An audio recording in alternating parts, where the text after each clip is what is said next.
Hello guys, আমাদের এই বাড়িটা এখন রং হচ্ছে।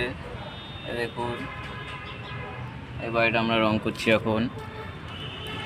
এরকম যদি আপনাদের বাড়ি হয়ে থাকে, তিনতলা বাড়ি, আপনারা পার স্কোয়ার ফুট মাল মেটেরিয়ালস নিয়ে আপনাদের স্কোয়ার ফুট পড়বে মাত্র 20 টাকা।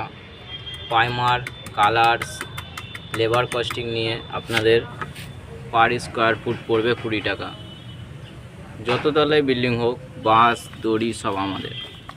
আপনাদের যদি এরকম কাজ করানোর থাকে তাহলে আপনারা আমার কমেন্ট বক্সে ছেড়ে যাবেন নাম্বার, আপনাদেরকে আমি কমেন্ট করে নাম্বার কল করে নেব।